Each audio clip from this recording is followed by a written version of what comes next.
अच्छा, कल वाली क्लास के अंदर मैंने आप लोगों को एक वाकया सुनाया था कयास से रिलेटेड, जिसके अंदर मैंने आपको बताया था रसूल पाक सल्लल्लाहु अलैहि वसल्लम ने एक सहाबी को जो है भेजा था इस्लाम की दावत देने के लिए, और जिस मुल्क में भेजा था उस मुल्क का नाम था यमन, और जिस सहाबी को भेजा था उसका नाम था हजरत मुआज बिन इब्ने जबल। ठीक है, वो गए थे वहां पर, जब उनको भेज रहे थे तो रसूल पाक ने उनको बुला के उनसे कहा कि आप ये बताएं कि आप वहां जब जाएंगे और लोगों को इस्लाम की दावत देंगे, लोग अगर मुसलमान होंगे जाहिर है वहां पर, तो आप उनके दरमियान फैसला कैसे करेंगे। तो हजरत मुआज ने जवाब दिया कि सबसे पहले मैं कुरान से रुजू करूंगा। अगर रसूल पाक ने फरमाया फिर दोबारा, अगर कुरान से आपको वो वहां पर जवाब नहीं मिलता तो फिर क्या करेंगे आप। तो फिर हजरत मुआज ने कहा कि जाहिर सी बात है मैं आपकी सुन्नत में जो है उसका जवाब तलाश करने की कोशिश करूंगा और आपकी हयात मुबारक से उसकी मिसाल लूंगा। तो हजरत मुआज ने कहा कि अगर मिसाल के तौर पर तुम्हें वहां से भी कोई जवाब नहीं मिलता तो फिर आप क्या करोगे। कोई ऐसा मसला आ जाता है जिसकी मिसाल आपको कहीं ना मिले तो हजरत मुआज ने जवाब दिया कि मैं फिर जो है वहाँ के जितने भी लोग मुस्लिमीन और मुसलमान होने के बाद में जो मुस्तदीन होंगे, आलिम होंगे, उनको जमा करूंगा और अपनी जो है वो अकल इस्तेमाल करूंगा, और उसके बाद इल्म को और अकल को दोनों को इस्तेमाल करके सबके जो है कंसेंसस के साथ, सबके ओपिनियन के साथ जो बेहतर फैसला होगा वही करूंगा। तो फिर रसूल पाक ने फरमाया मुआज को, हजरत मुआज से फरमाया कि ठीक है, अब तुम बिल्कुल तैयार हो और इस्लाम की दावत देने के लिए जा सकते हो। और फिर हजरत मुआज इब्ने जबल से कहा कि शायद जब तुम वापस आओ यमन से तो तुम्हारी मुलाकात मुझसे ना हो सके, क्योंकि तो वो रोने लगे। तो रसूल पाक ने फरमाया कि मेरा जो है विसाल हो चुका होगा जब तुम वापस आओ। और ऐसा ही हुआ, जब हजरत मुआज वापस आए तो उससे पहले हजूर सल्लल्लाहु अलैहि वसल्लम का विसाल हो चुका था। अच्छा, ये अब कयास के लिए मैंने आपको कहा था कि देखें इसके अंदर सबसे पहले जो हमारे पास ऑप्शन है वो ये है कि हम कुरान और हदीस के अंदर उसका सॉल्यूशन तलाश करें। अब ये जो कुरान और हदीस में सॉल्यूशन तलाश किया जाता है, ये इसको हम कहते हैं कयास। ठीक है, ये है कयास। अच्छा, अब हम आ जाते हैं कि ये इसको थोड़ा सा मैं आपको जो है रिपीट कर देती हूँ बिल्कुल ही मुख्तसर उसमें समराइज वे में। कयास in it literal meaning, the word कयास means measuring or estimating one thing in terms of another thing. I have already told you in my previous class that qiyas means that considering new case equal to previous case. लेकिन जब हम previous case के मुतालिक उसको consider कर रहे होंगे तो उस वक्त हमें जो है उसके अंदर क्या क्या चीजें देखनी होगी। हमें देखनी होगी कि जनाब ये उसके जो फैक्ट्स हैं और जो उसकी रीजन है उन सबको मैच करना होगा।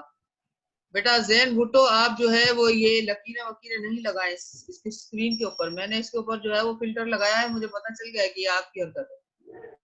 तो आप मेहरबानी करके ये प्रेजेंटेशन के ऊपर जो है वो लकीरें नहीं लगाएं, गलत बात है ये। आप स्टूडेंट हैं तो मेहरबानी करके खामखा टीचर को परेशान करना बुरी बात होती है। ठीक है, अच्छा आगे चलते हैं। Thus measuring cloth against a metre rod is कयास। यानी हमने क्या किया कि एक हमने मीटर रॉड ली जिसको हमने कहा कि ये 1 मीटर के बराबर है, उसको मेजर किया।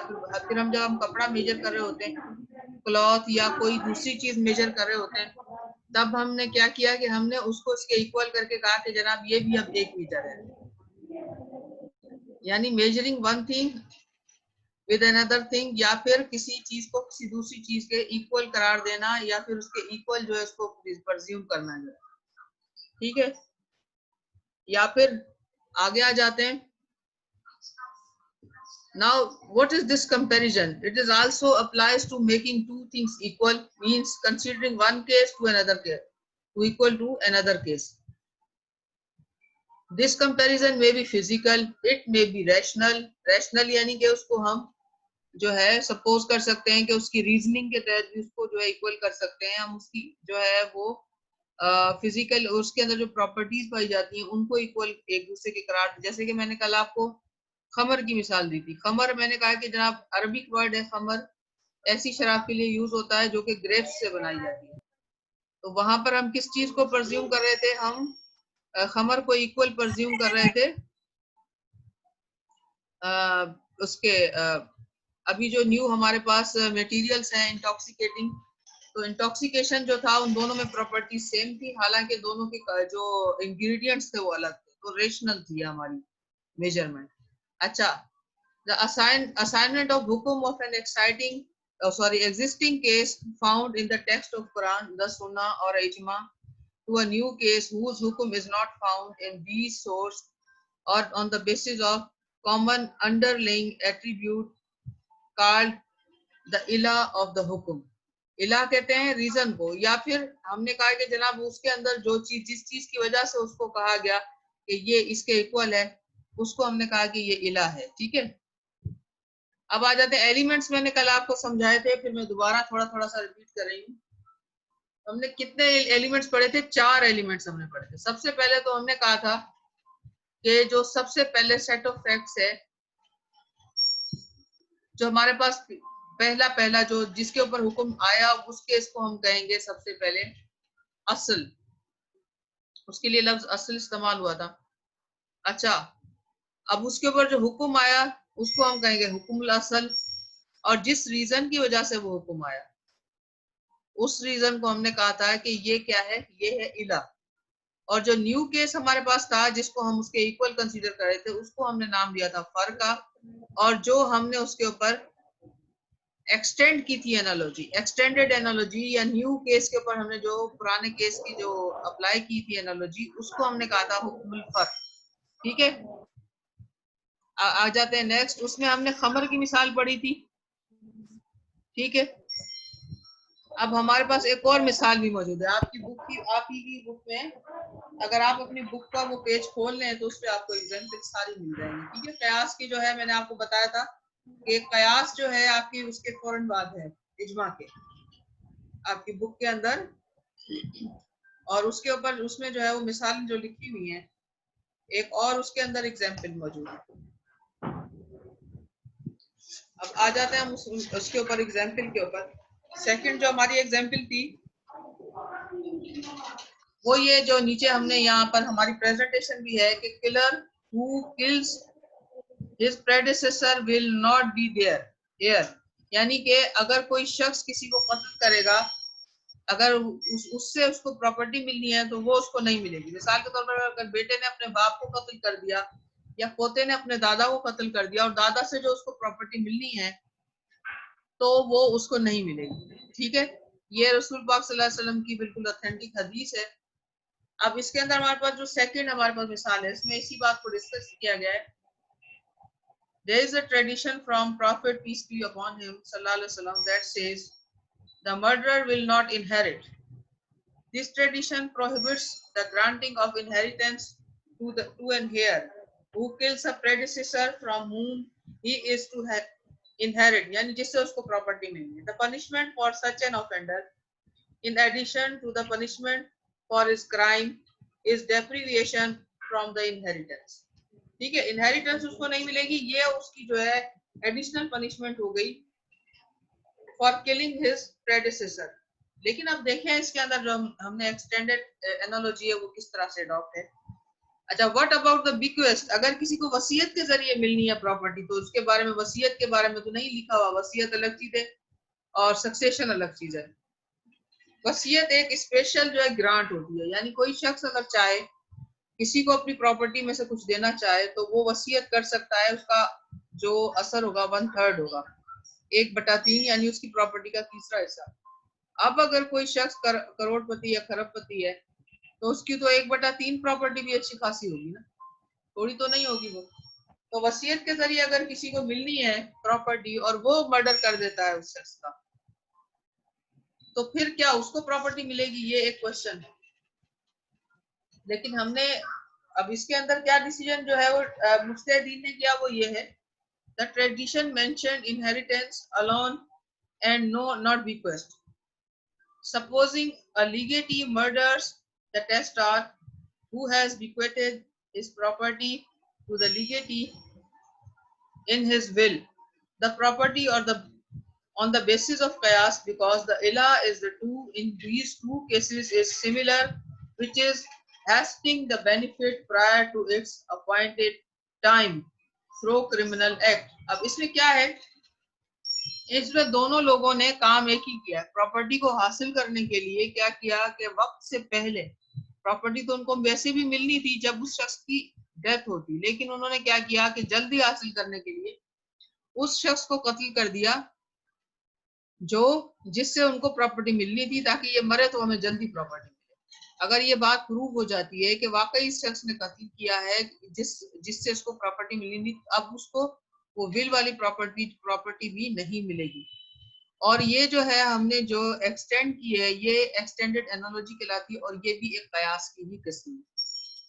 ठीक है। Murdering the predecessor in the case of inheritance mentioned in the tradition is the asal or the makisal, while murdering the testar is the far। अब नया केस जो उसको हमने कहा फर, और जो पहले हमारे पास केस था जिसके ऊपर वो हुक्म आया वो है असल।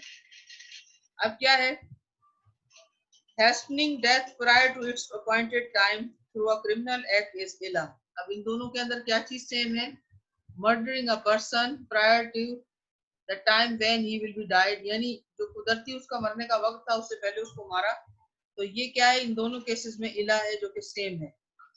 because of which hukum has been assigned, the hukumul asal is prevention from inheritance, while deprivation from bequest to legacy is the hukumul फर्क, यानी कि established थ्रू कयास, या फिर इसको हम एक्सटेंडेड एनालॉजी, या फिर अगर आम फहम में अगर हम कोई शख्स जाकर यही डिसीजन लिखवाएगा तो उसे क्या कहा जाएगा कि एक फतवा है।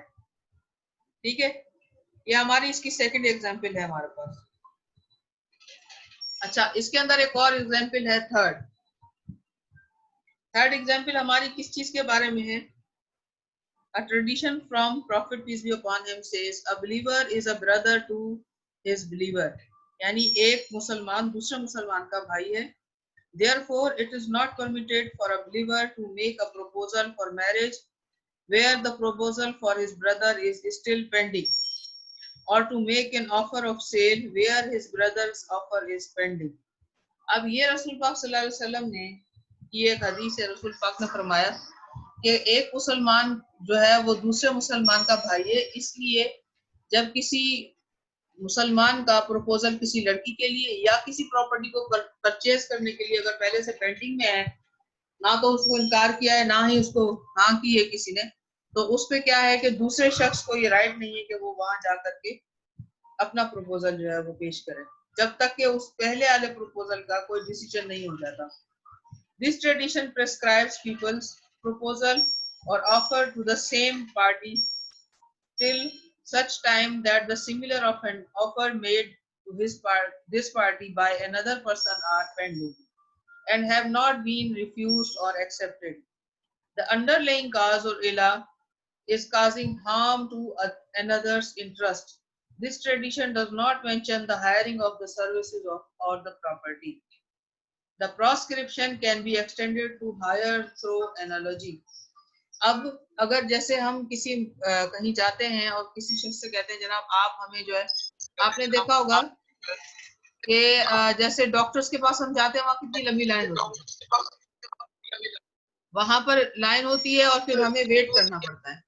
ठीक है, तो जब हम वेट कर रहे होते हैं तो और भी आ जाते हैं पेशेंट्स, लेकिन उसके अंदर क्या होता है कि हमें अब अकॉर्डिंग टू दिस हदीस अगर हम किसी की सर्विसेज हायर कर रहे हैं, यानी डॉक्टर के पास जाते हैं जब, तो हम क्या कर रहे होते हैं, हम उसकी सर्विसेज हायर कर रहे होते हैं।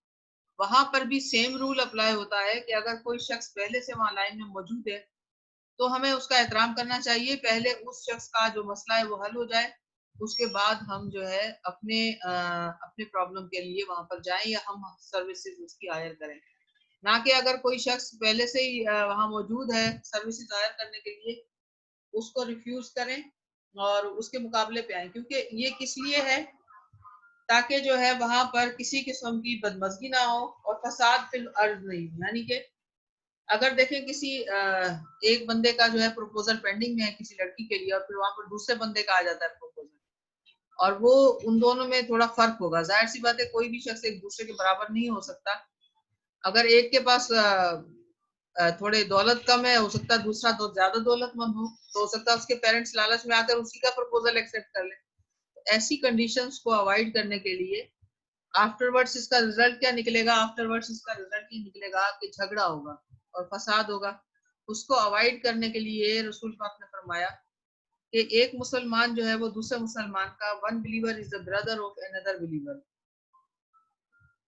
तो जब तक के एक मुसलमान के प्रपोजल का, चाहे वो खरीदो फरोख्त के लिए हो चाहे वो मैरिज के लिए हो, डिसाइड नहीं होता, दूसरे मुसलमान को वहां पर अपना प्रपोजल जो है वो नहीं वहां पर सेंड करना है। ये मूव नहीं हो रही है हमारे पास स्लाइड। आपको स्लाइड कौन सी नजर आ रही है इस वक्त?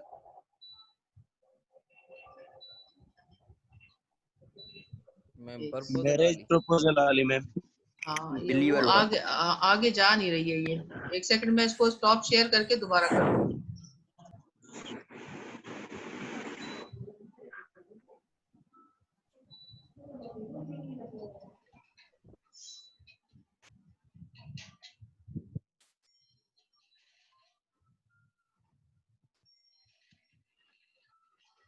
अच्छा, ये प्रपोजल वाली, अच्छा क्लासिफिकेशन ऑफ कयास पे आ गए, आपको नजर आ रही है ये स्लाइड? क्लासिफिकेशन ऑफ कयास वाली नजर आ रही है आप लोगों को स्लाइड? हेलो मैम ये अब शुरुआत से आ गई, पहली जो हाँ अभी आ गई क्लासिफिकेशन आ गई, चलें ठीक है, लेट अस स्टार्ट। अच्छा, अब आ जाते हैं कि कयास की जो है वो कितनी जो है वो टाइप्स हैं या क्या उसकी क्लासिफिकेशन। इसकी जो है दो किस्में हैं। It has two types classification के हिसाब से। सबसे पहले आ गई कयास जाली और दूसरी नंबर पे है कयास खाफी। कयास जाली क्या है? Manifest to mean analogy for which the underlying cause is more or less apparent or can be discovered with a relative case। यानी कि जो हमारे पास एक केस है जिसको हम दूसरे केस के बराबर कंसीडर कर रहे हैं, उन दोनों के अंदर जो इला है या जो अंडरलाइंग काज है या जिसे हम कहते हैं कि रीजन है, उसको हमें थोड़ा डिस्कवर करना पड़ेगा। यानी उसके ऊपर हमें बहुत ज्यादा मेहनत करके उसको डिस्कवर करने की जरूरत पड़ेगी विद द रिलेटिव केस। और क्यास खाफी के अंदर क्या है? क्यास खाफी के अंदर जो है, जो दूसरा हमारे पास है टाइप, वेयर कंसील्ड एनालॉजी कयास खाफी इला is less apparent and the jurist has to expend consideration efforts to discover it. In reality this is not any analogy। यानी अगर कयास से जाली की हम बात करें तो वहां पर जो इला है या जो चीजें हैं उसके लिए जो कोशिश करनी पड़ेगी, दोनों को रीजनिंग की जरूरत जो है वो कम पेश आएगी। और जबकि कयास से खाफी के अंदर क्या है कि बहुत ज्यादा मेहनत की जरूरत होगी दूसरे केस के साथ उसको कंसीडर करके, या हमें जनरल प्रिंसिपल का भी हो सकता है इस्तेमाल करना पड़े उन चीजों को रिजॉल्व करने के लिए। यानी कयास खाफी के अंदर एक्चुअली जो मुज्तहिद है उसको बहुत ज्यादा मेहनत करने की जरूरत होगी। लेकिन जब कयास जाली की हम बात करें तो वहां पर जो केसेस होंगे बहुत ज्यादा एक सिमिलैरिटी में होंगे, एक दूसरे के साथ मिलते जुलते होंगे, और वहां पर जो है वो बहुत ज्यादा मेहनत करने की जरूरत नहीं होगी। तो इसमें सिर्फ दोनों में ये फर्क है। यानी कयास जाली जो है उसके अंदर क्या है कि मोर और लेस अपेरेंट और can be discovered with relative cause, यानी कि रिलेटिव कीज, यानी आसानी से उसके अंदर डिस्कवर किया जा सकेगा और आसानी से उसको जो है कंपेयर किया जा सकेगा दूसरे केस के साथ। जबकि जो कंसील्ड एनालॉजी है, यानी कि जो छुपी हुई है और जिसके ऊपर मुस्तहिदीन को मेहनत करने की बहुत ज्यादा जरूरत पड़ेगी और जनरल प्रिंसिपल्स तक कंसीडर करने पड़ सकते हैं, वो है कयास खाफी। तो ये इसकी दो किस्में हैं क्लासिफिकेशन के हिसाब से। अब हमारा जो है वो नेक्स्ट वीक का जो है ये आ गया है टॉपिक, इसको हम अभी यहाँ रहने देते हैं। बस अभी हम इसको कयास की क्लासिफिकेशन तक। अब ये तो आपका हो गया लेक्चर जो मैंने आपको आज देना था। अब आप आ जाएं क्वेश्चन आंसर की तरफ। अब अगर किसी को कोई बात ना समझ आई हो तो प्लीज आप पूछ सकते हैं। जी, एनी क्वेश्चन? मैम रिक्वेस्ट और इनहेरिटेंस में डिफरेंस समझ में नहीं है। हाँ, रिक्वेस्ट और इनहेरिटेंस में फर्क ये है, इनहेरिटेंस तो देखें अगर किसी का बाप है या दादा है तो वहां से तो आपको प्रॉपर्टी इनहेरिटेंस मिलेगी ना। ये है इनहेरिटेंस, जो कि आपका लीगल राइट है और उससे आपको कोई भी नहीं रोक सकता। और जो बिक्वेस्ट है वो जो है वो है वसीयत, यानी ऐसे शख्स के लिए जो, अच्छा ऐसा नहीं है कि इनहेरिटेंस जिसको मिलेगी उसके फेवर में, या लीगल, उसको हम लीगल हेयर कहते हैं जिसको इनहेरिटेंस से प्रॉपर्टी मिलती है ना, वो लीगल हेयर या कानूनी वारिस कहलाता है, ठीक है। ऐसा नहीं है कि बिक्वेस्ट के जरिए लीगल हेयर के फेवर में कोई प्रॉपर्टी नहीं की जा सकती, उसमें भी की जा सकती है, लेकिन उसके लिए फिर बाकी लीगल हेयर्स का नो ऑब्जेक्शन लेना पड़ेगा उसको। लेकिन अगर किसी शख्स को जिसको इनहेरिटेंस में प्रॉपर्टी ना मिलनी हो और उसको अगर प्रॉपर्टी वसीयत के जरिए मिलती है, तो उसको हम बिक्वेस्टेड प्रॉपर्टी कहते हैं। बिक्वेस्ट कहते हैं रजिस्टर्ड, जो हमारी विल होती है, या हम वसीयत कहेंगे उसको, वसीयत जो होती है रजिस्टर्ड, उसको हम जो है वो बिक्वेस्ट कहते हैं। ये फर्क है दोनों में, ठीक है। अच्छा, कोई सवाल किसी का? अच्छा, सीआर मौजूद है आपका क्लास में? सीआर है भाई? Yes ma'am. मैम सीआर आप अटेंडेंस लगा लें, मैंने आप लोगों की अटेंडेंस सुबह ही जमा करवा दी, भेज दिया आपकी ऑफिस में सब लोग मैम जो 1 आप मिनट के लिए सिर्फ सबको म्यूट करें तो सीक्वेंस में आ मैम जाए। हेलो जी जी बेटा, पूछे पूछे। जी यस। मैम बिक्वेस्ट बिक्वेस्ट 1/3 हाँ 1/3 है होना लाजमी है। जी। लाजमी मतलब ये है कि लीगल जो हमारे पास कानून मौजूद है उसके मुताबिक, लीगल इस्लामिक जो लॉ है, इस्लामिक लॉ के मुताबिक जो है बिक्वेस्ट होती ही 1/3 है, उसका जो इफेक्ट है वो 1/3 होता है। मैम अस्सलाम वालेकुम। जी जी वालेकुम सलाम। मैम जी आकाश कोई नाले सां तव्हांखे रिक्वेस्ट मोकिले पियो। जी बेटा। मैम आकाश नाले सां छोकिरो एड न पियो थिए। आकाश नाले सां मूं असल में सभिनीनि के अलावा एडमिट आल करे छॾियो, उनमें तकरीबन सभिनीनि खे अच्छा एडमिट मैम। कयो आहे। जी जी एडमिटेड आल आहे, सभिनी लाइ आहे। मैम वो मैसेजेस पे करे चई मैम एड न पई करे। आऊं छो एड न कंदसि भाई, वरी आऊं ॾिसां थी केरु पेंडिंग में आहे ई कोन, को बि रिक्वेस्ट मूं वटि पेंडिंग में कोन्हे। तव्हांखे ई मुंहिंजी स्क्रीन नज़र कोन पई अचे ज्वाइन छा? करे छॾियो। थी वियो ज्वाइन जॉइन? करे हाणे आयो छॾियो। आहे, चलो ठीकु आहे। यस हाणे वो आयो। तव्हांजे नेट जो इशू हूंदो मैम नेट। मैम जी जी बेटा, जी नेट मैम नेट जो इशू बस हा नेट स्लो हूंदो चवे न, पियो त मैम पोइ नेट। हा उनजे करे थींदो आहे ईअं। अदरवाइज जेको आहे सो मैम जी जी जी I have a question ma'am. हाँ हाँ बिल्कुल सवाल पूछो। मैम कोई मर्डर करता है तो उसके लिए क्या हो सकता है? देखिए मैंने आपको कहा है ना, मर्डर, यहाँ पर हम बात दूसरी कर रहे थे। हम बात कर रहे थे कि अगर किसी शख्स ने अपने वालिद का या अपने दादा का मर्डर कर दिया, यानी जिससे उसको प्रॉपर्टी मिली है, अगर कोई प्रॉपर्टी की खातिर अपने वालिद को या अपने दादा को मार देता है तो उसको प्रॉपर्टी नहीं मिलेगी फिर। ये एक हदीस है। और जो आप कह रहे हैं ना कि मर्डर मतलब किस लिहाज से मर्डर के ऊपर कयास, मर्डर की तो एक सजा बताई गई है ना कुरान पाक में, हर किस्म के मर्डर की सजा बताई गई है। अगर कोई कत्ल बिल खता है उसके लिए जो है दियत है, कत्ले शबीह अम्द है या कत्ले अम्द है यानी जो इंटेंशनल मर्डर है उसके लिए फिर जो है वो कान के बदले कान और हाथ के बदले हाथ, यानी किसास उसके लिए जो है वो प्रिस्क्राइब है। अच्छा सीआर आपने बेटा अटेंडेंस ले ली? आप यस एक मैम काम करिएगा, एक स्क्रीनशॉट ले लिया। पेपर, हाँ एक पेपर पे लिख कर, और मुझे जो है ना आप जिस तरह भेजते हैं ना वैसे आप कल आप जैसे भेजी थी आप भेज दें। वैसे आप लोगों की अटेंडेंस मैंने जमा करा दी है जो प्रीवियस वीक की थी, और अपनी कल तक की अटेंडेंस जो है वो ऑफिस में जमा हो गई है। वैसे हमारे पास जो पोर्टल है वो नहीं खुल रहा, लेकिन सर जमर साहब चाहते हैं कि ये अटेंडेंस हम मेंटेन करें, और आखिर में आपका जब फॉर्म वगैरह होगा उसके ऊपर आपकी अटेंडेंस के हिसाब से, फिर अटेंडेंस के हिसाब से ही आप लोगों का फॉर्म एक्सेप्ट होगा या फिर रिजेक्ट होगा, ठीक है। Ma'am hello